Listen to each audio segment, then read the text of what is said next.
नमस्कार दोस्तों, स्वागत है आपका आज के इस नए ब्लॉग में और नई सीरीज़ में। तो आज एक नई सीरीज़ शुरू हो रही है और मैं आज एक नई राइड शुरू कर रहा हूँ और ये राइड होने वाली है ओम पर्वत और आदि कैलाश की। तो बस मैं थोड़ा तैयारी करता हूँ, कपड़े चेंज करता हूँ और उसके बाद मैं यहाँ से निकलूँगा आदि कैलाश की राइड पे। तो बने रहिए मेरे साथ पूरी सीरीज़ में, बहुत मज़ा आने वाला है। बहुत मस्त जगह है जहाँ मैं राइड करने जा रहा हूँ। मिलते हैं बाइक पे। राइड शुरू हो चुकी है आदि कैलाश की और आज है 7 मई। तो जब मैं सुबह ही सुबह उठा तो मैंने मोबाइल खोला तो भाई साहब बड़ी ज़ोर की खुशखबरी थी कि इंडिया ने तो स्ट्राइक कर दी है पाकिस्तान के ऊपर, ऑपरेशन सिंदूर। तो वैसे तो मैं जल्दी निकलने के मूड में था, लेकिन फिर मेरा लालच रहा कि चलो न्यूज़पेपर आ जाए, जब ही निकलूँगा न्यूज़पेपर पढ़ के। तो फिर न्यूज़पेपर पढ़ा, उसके बाद 8 बजे है और 8 बजे मैं निकल लिया हूँ। लेकिन बहुत दिनों बाद मैं जल्दी राइड कर रहा हूँ, नहीं तो मेरी राइड वही 11 बजे और 10 बजे शुरू होती है। लेकिन आज की जो राइड थी मेरी थी 7 बजे। मेरा प्लान था कि मैं 7 बजे चालू करूँगा, लेकिन 1 घंटे लेट हुई है। 8 बजे मैं निकल गया हूँ। चलो फिर भी नॉट बैड। तो जी ये जो राइड है मेरी रहेगी, आज पहला स्टॉपेज रहेगा बरेली। बरेली में अलखनाथ जी के मैं दर्शन करूँगा। कुछ बरेली में मेरे ट्रैवलर मित्र हैं, उनकी बड़े दिनों से इच्छा थी कि दादा मिल के नहीं जाते हो। तो मैंने सोचा चलो ठीक है, आज बाबा के दर्शन करेंगे और अपने भाइयों से मिलेंगे। तो अलखनाथ जी के मंदिर पे ही मैंने सबको इन्फॉर्म कर दिया है, सारे लोग वहीं आ जाएंगे, वहीं उनसे एक मुलाकात होगी और उसके बाद फिर मैं निकल जाऊंगा आगे बोले तो आदि कैलाश की राइड करूंगा। और बरेली से 2 रास्ते हैं, एक रास्ता जाता है टनकपुर होता हुआ और एक रास्ता जाएगा अल्मोड़ा होता हुआ। तो मैं बरेली किस टाइम पे निकलूँगा उससे डिसाइड करूँगा कि मैं किस रास्ते से जाऊँगा, ये आगे ही डिसाइड होगा। अभी मैंने सुबह चाय भी नहीं पी है, केवल एक ब्लैक कॉफ़ी पी है। तो जो मेरा ब्रेकफास्ट रहेगा वो रहेगा आज बरेली में, क्योंकि लंच तो मैं करता ही नहीं राइड के दौरान। इतना काला धुआं छोड़ रही है, तो हमारी तो बाइक का भी पॉल्यूशन सर्टिफिकेट चाहिए होता है, और ये सरकारी बसें, इनका पॉल्यूशन सर्टिफिकेट क्यों नहीं चाहिए होता? ये जितना मर्जी पॉल्यूशन छोड़ती हैं, पूरा मुंह काला कर देती हैं पीछे चलने वाले का। भाई पहुंच चुका हूं मैं एटा, और एटा पहुंचने में मेरे को आगरा से 2 घंटे लग गए। 80 किलोमीटर है, लेकिन लग गए 2 घंटे। कारण कि जिस तरीके से रोड पे मैं चल रहा हूं ना, ऐसा बीच में कई अवागढ़ में, नगला बीच में एक गाँव और पड़ा था, वहाँ एटा में, तो ये यहाँ पानी भर जाता था। तो ये सीमेंटेड रोड बन रहे हैं ऊँचे, तो अच्छी बात है। बरसात से पहले इन रोडों को ऊंचा किया जा रहा है, पानी भरने की समस्या ख़त्म हो जाएगी। लेकिन इनकी वजह से मैं कम से कम 20 मिनट लेट हुआ हूँ। बदायूं है यहाँ से 95 किलोमीटर और बरेली 143 किलोमीटर, कासगंज 30 किलोमीटर, और ये सीधे चले जाएंगे तो ये चला जाएगा एटा, गाज़ियाबाद और दिल्ली। तो ये जो है जीटी रोड है। मैं पहुंच चुका हूं मैं कासगंज, और बरेली रह गई है यहाँ से 108 किलोमीटर। शोरों में आपका हार्दिक स्वागत है। तो जी मैं पहुंच चुका हूं शोरों, और शोरों हिंदुओं के लिए एक बहुत ही पवित्र और धार्मिक नगरी है, और यहाँ पे तुलसीदास की जन्मस्थली भी मानी जाती है। और पितरों के अस्थि विसर्जन का ये एक मुख्य जगह है। और राजस्थान में तो इसकी यूपी से भी ज़्यादा मान्यता है शोरों की। और राजस्थान के हर ज़िले से लगभग शोरों के लिए डायरेक्ट बसें हैं। तो जी हम कर रहे हैं अब शोरों को क्रॉस। यहाँ पे देखो भाई लहसुन कितना है, लहसुन ही लहसुन है। इधर जिधर देखो उधर लहसुन ही लहसुन की मंडी लगी हुई है। ये देखो कितना सारा लहसुन का मार्केट है, ज़बरदस्त, पूरे में लहसुन ही लहसुन है। और जब मैं जून में आया था लास्ट ईयर, तो यहाँ पे मिर्च थी। पूरे में मिर्च पड़ी हुई थी। इस टाइम पे लहसुन ही लहसुन है। आ चुका है गंगा जी का पुल और ये कछला घाट है। और मैं आपको एक मज़ेदार चीज़ आपके साथ शेयर करता हूँ कि ये जो सामने देख रहे हो ना आप, वो सामने जो ब्रिज देख रहे हो, रेलवे का ब्रिज है, उसके ऊपर से रेल निकलती है। लेकिन कुछ टाइम से पहले तक जब ये पुल बना नहीं था तो उसी पुल से रेल निकलती थी और उसी पुल से बस निकलती थी। और वो सामने जो पेड़ खड़ा हुआ है और एक छोटी सी कोठरी है, वहाँ पे बैरियर लगा रहता था। तो जब ट्रेन आती थी तो रेल बसों को रोक देते थे, रोड को रोक देते थे और ट्रेन निकलती थी। और जब ट्रेन नहीं आती थी तो इसके ऊपर से रोड वाला व्हीकल निकलते थे। और यहाँ पे ना काफ़ी सारी दुकानें थी जिस पे चाय मिलती थी और चाट मिलती थी। यहाँ की रमास और मटर की जो चाट है ना, वो बड़ी फेमस थी। तो तब सस्ती भी थी और अच्छी भी थी। अभी भी चाट मिलती है और लेकिन अब वो वाली क्वालिटी नहीं है, महंगी भी है और क्वालिटी भी अच्छी नहीं है। यहाँ पे आप देखो लाइन लगा के ये सारे कछला के मशहूर छोले कुलचे, और अब तो काफ़ी सारे ऑप्शन हो गए हैं यहाँ पे। पहले तो सिर्फ वही मटर वाली चाट और रमास और चाय मिलते थे। डेली है ओनली 77 किलोमीटर।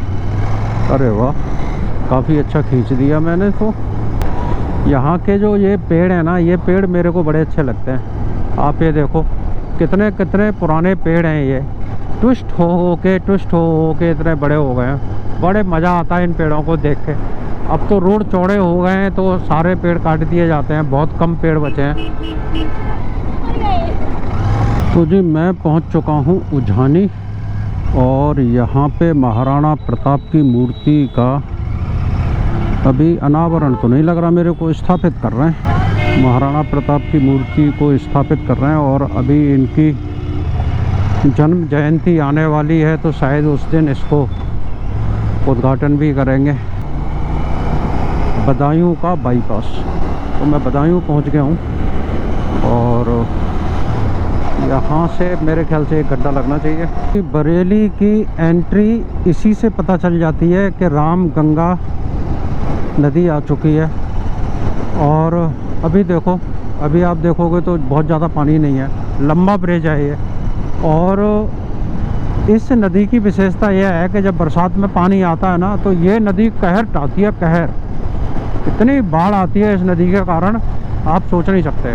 अक्सर करके आपने पढ़ा होगा जब बाढ़ आती है रामगंगा रिवर के बारे में, तो कितना बड़ा ब्रिज है और पानी नहीं है, लेकिन इतना पानी आता है, इतना पानी आता है कि बस तबाही।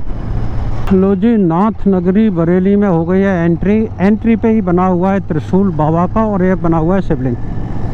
तो जो बरेली है, अभी तक आपने सुना होगा बरेली को झुमका नगरी, लेकिन एक्चुअल में ये नाथ नगरी है। नाथ संप्रदाय के शिव जी के 4 मंदिर महत्वपूर्ण हैं बरेली के अंदर।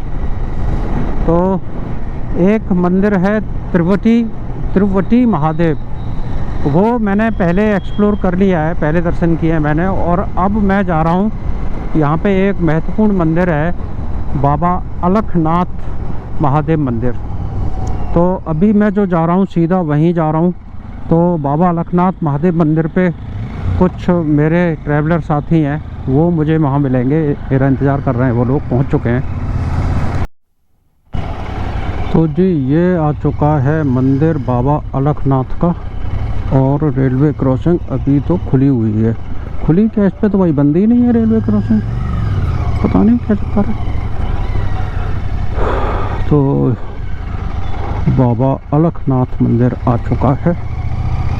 यहीं कहीं पे मैं अपनी बाइक पार्क कर देता हूँ।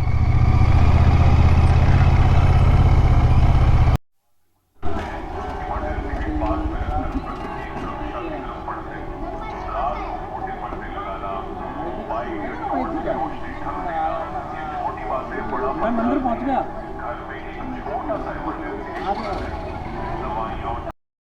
चलते हैं मंदिर के अंदर और दर्शन करते हैं बाबा अलखनाथ के।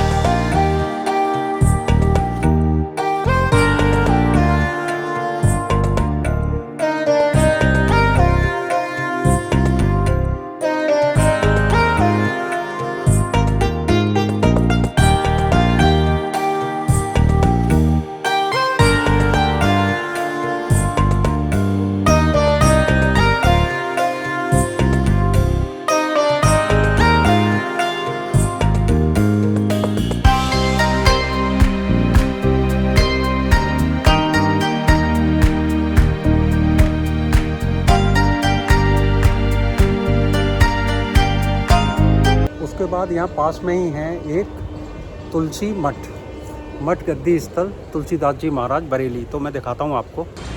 ये देखिए, ये है मठ गद्दी स्थल तुलसीदास जी महाराज बरेली। तो चलते हैं इसके अंदर और करते हैं दर्शन यहाँ पे भी।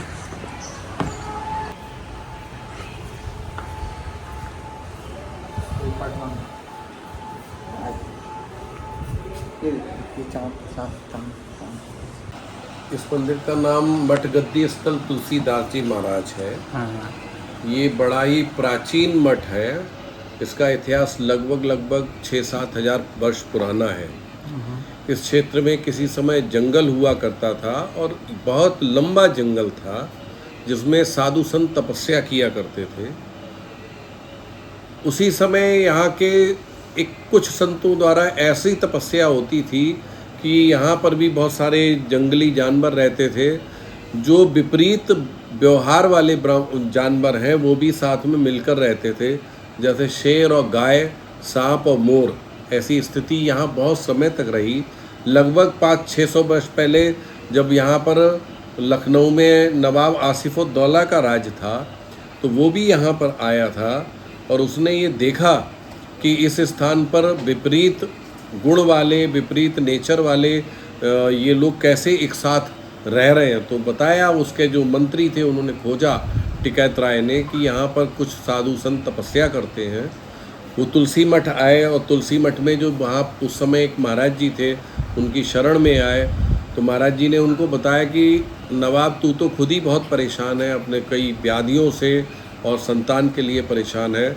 उसने महाराज जी की शरण ग्रहण की और महाराज जी ने 2 दिन उसको राम नाम मंत्र दिया, उसका जाप कराया। फिर महाराज जी ने आशीर्वाद दिया। वो वापस गया, उसकी पत्नी ने कंसीव किया, उसको पुत्र रत्न की प्राप्ति हुई और बहुत सारी उसकी जो व्याधियाँ थी वो दूर हुई। तो दोबारा आया यहाँ पर और उसने यहाँ पर कहा कि मैं महाराज जी आपके लिए कुछ सेवा करना चाहता हूँ। महाराज जी ने कहा तुम तो खुद ही भिक्षा लेने आए थे, सेवा क्या करोगे? लेकिन फिर भी उसने कहा कि मेरा कुछ अंशदान होना चाहिए।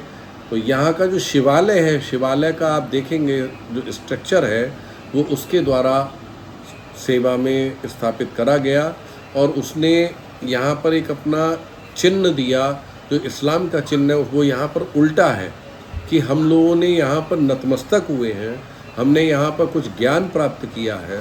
तो ये सामाजिक सौहार्द का भी एक स्थान है जहाँ पर और धर्म के लोग भी आते रहते हैं। यहाँ पर तुलसीदास बाबा भी आए हैं और उन्होंने यहाँ पर रहकर भगवान के नाम का स्मरण और ध्यान चिंतन किया है।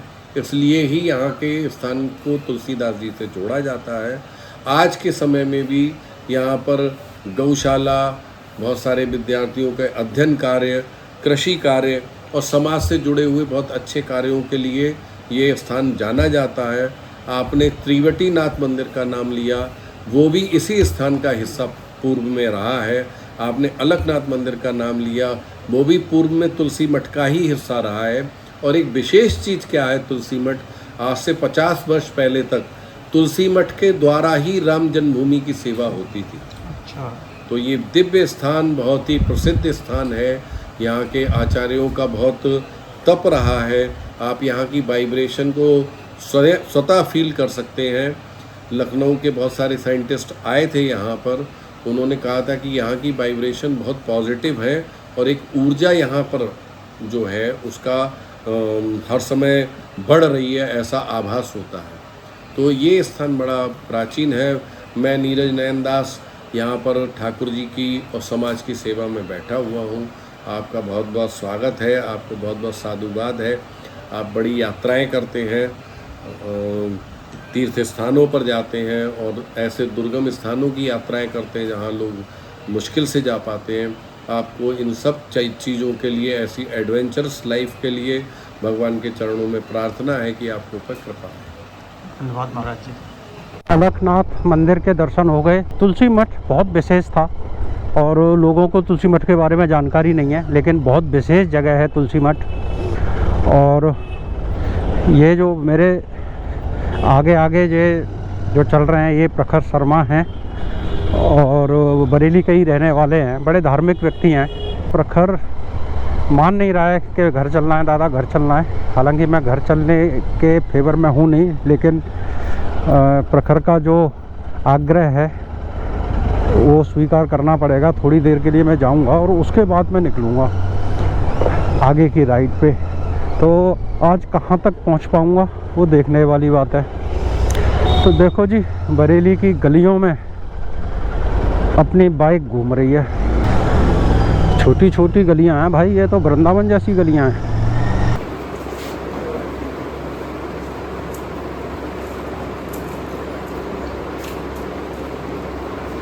आपकी यात्रा बहुत बहुत शुभ हो भाई साहब। कुछ नहीं है, कुछ नहीं है। क्या है? आपका बहुत बहुत धन्यवाद, आपने हमारा आतिथ्य स्वीकार किया। आपका बहुत बहुत धन्यवाद, आपने इतना सब कुछ तो हमें अच्छा लगा, आप हम लोगों के लिए प्रेरणादायक हैं। ठीक है भाई, मज़ा आया तुमसे मिलकर। अच्छा लगा, आप समझ तो लिया। ठीक है। चलो ओके भाई, हर हर महादेव। बजे हैं अब कितने बजे हैं? 3:30 बजे हैं। तो मैं कितना टाइम लग गया यहाँ पे, कम से कम 2-2.5 घंटे मेरे को एक्स्ट्रा लग गए। और जो मैंने सोचा था कि मैं यहाँ पे दर्शन करके 1:30 बजे तक निकल जाऊँगा, लेकिन निकला हूँ अब 3:30 बजे। तो कोई बात नहीं, लेकिन बड़े अच्छे अच्छे लोगों से मिलवाया प्रखर ने, और प्रखर की पूरी फैमिली बड़ी अच्छी है। बरेली का डमरू चौराया, यहाँ महादेव जी का डमरू बना हुआ है, देख रहे हो सामने डमरू बना हुआ है। जहाँ रात हो जाएगी वहाँ रुक जाएंगे। रात का तो मैं इंतज़ार करता नहीं, शाम का इंतज़ार करता हूँ। तो जहाँ शाम हो जाएगी वहाँ रुक जाएंगे। भाई साहब देखो क्या लाल किले जैसा सुलभ शौचालय बनाया है लोगों ने, बहुत बढ़िया। त्रिशूल चौक वहाँ पे था, डमरू चौक। एयरपोर्ट बरेली का एंट्री कहाँ से है? एंट्री तो यहाँ से ही होनी चाहिए। एयरपोर्ट अथॉरिटी, हाँ जी, एंट्री यहीं से है। ये बरेली का एयरपोर्ट है। इतने बड़े बड़े पेड़ हैं दोनों साइड में। और जब मैं पहले आया था, काफ़ी साल पहले आया था, तो ट्रैफिक इतना नहीं होता था। तो ये पेड़ों की ना एक पूरी टनल सी दिखती थी।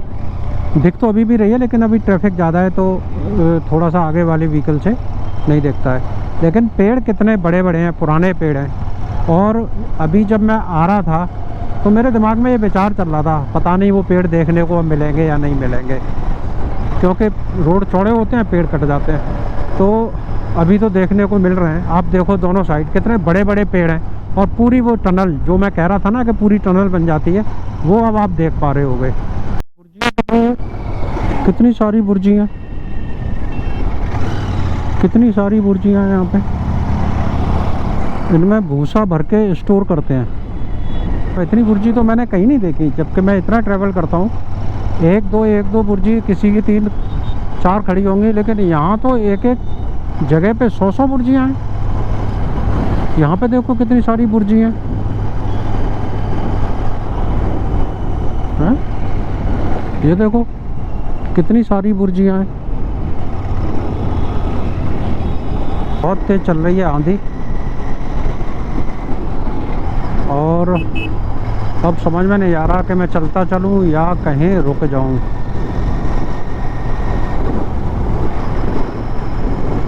देखता हूँ कहीं प्रॉपर जगह मिलेगी रुकने की तो मैं रुक भी जाऊँगा। मैंने प्रोग्राम में किया है थोड़ा सा चेंज, और चेंज ये है कि मैं अब टनकपुर नहीं जा रहा, और पीलीभीत से मैंने रास्ता पकड़ लिया है सितारगंज का। तो मैं अब जा रहा हूँ सितारगंज, रात को रुकूंगा सितारगंज में, क्योंकि सितारगंज में ना मेरा मामा का बेटा रहता है। वो बहुत दिनों से कह भी रहा है, भैया आप इधर से निकलते हो और कभी आते नहीं हो। तो मैं आज सितारगंज में रुकूंगा उसके पास, और सितारगंज से फिर मैं सीधा कल निकल जाऊंगा टनकपुर होता हुआ, और मैं अपनी राइड करूंगा आदि कैलाश की। तो मिलते हैं नेक्स्ट व्लॉग में, तब तक के लिए टेक केयर, बाय बाय।